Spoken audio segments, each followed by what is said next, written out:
పనిచేయలేకపోతే ఆ తప్పు మీది కాదు, ఆ లెక్చరర్ది అవుతుంది, ఆ ప్రొఫెసర్ది అవుతుంది, ఆ టీచర్ది అవుతుంది. మరి డబ్బు స్వతంత్ర సమరయోధులు ఆ రోజు డబ్బు సంపాదించుకోవాలనుకోలే, ఈ దేశానికి స్వతంత్రం కావాలనుకున్నారు.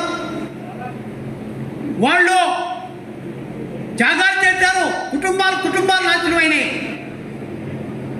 ఈరోజు నాయకత్వం ఎవరి చేతిలో పోతుంది? నాయకత్వం అనేది ఈరోజు దేశం నాయకత్వం మతతత్వ పార్టీలకు వెళ్ళిపోయింది, కులతత్వ పార్టీలకు వెళ్ళిపోతుంది, డబ్బు గల వాళ్ళ చేతిలోకి వెళ్ళిపోయింది రాజ్యాంగం. అలాంటి పరిస్థితుల్లో కుల మత భేదాలు, భాషా ద్వేషాలు చెలరేగే నేడు ప్రతి మనిషి మరి ఒకరిని దోచుకునేవాడే, తన స్వార్థం తన సౌఖ్యం చూసుకునేవాడని ఆ రోజు మహాకవి ఒక 70 సంవత్సరాల క్రితం ఊహించాడు. ఈరోజు దొరుకుతోంది. దయచేసి యూత్ కార్మికులారా, యువకులారా ఆలోచించండి. మేధావులు మీరు. మాలాగా 8వ తరగతి చదువుకుని రైల్వేకి వచ్చిన వాడు కాదు మీరు. మాలాగా 10th క్లాస్ చదువుకుని రైల్వేకి వచ్చిన వాడు కాదు మీరు. మీ విజ్ఞానం గొప్పది, మీ భావనలు గొప్పవి. దయచేసి అర్థం చేసుకోండి.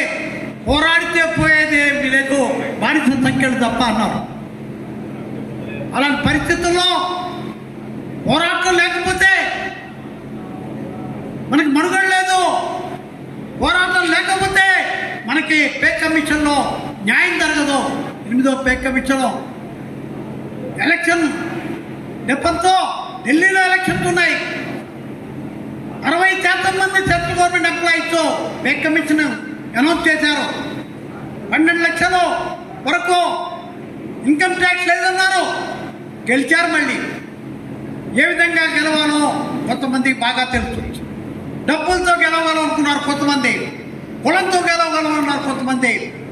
దానికి గుణపాఠం చెప్పాలంటే మన హృదయాన్ని మనం ప్రశ్నించుకోవాలి, మన భావాలు మార్చుకోవాలి, మన పోరాట బంధాలు మార్చుకోవాలి, మన జెండాని బలపరచాలి, ఐకమత్యం తెచ్చుకోవాలి. ఐకమత్యమే బలం అనేది వాళ్ళ సూత్రం కాదు. కామ్రేడ్, రైల్వేల్ని మనం మనుగడ సాగించాలంటే, రైల్వే ఎంప్లాయీస్గా బతకాలంటే, మనకు పెన్షన్ కావాలంటే ఖచ్చితంగా మనలో ఐకమత్యం అవసరం. ఐకమత్యాన్ని మీరు పెంపొందించుకుంటారని, అలాగే ఎర్ర మట్టి అని పేరున్న లాలగూడ వర్క్షాప్ని మీరు రక్షించుకుంటారని, మళ్ళీ ఇంకోసారి తప్పు జరగకుండా చూసుకుంటారని భావిస్తూ మీ అందరికీ మేడే విప్లవాభివందనాలు తెలియజేస్తూ నాకు అవకాశం ఎందుకు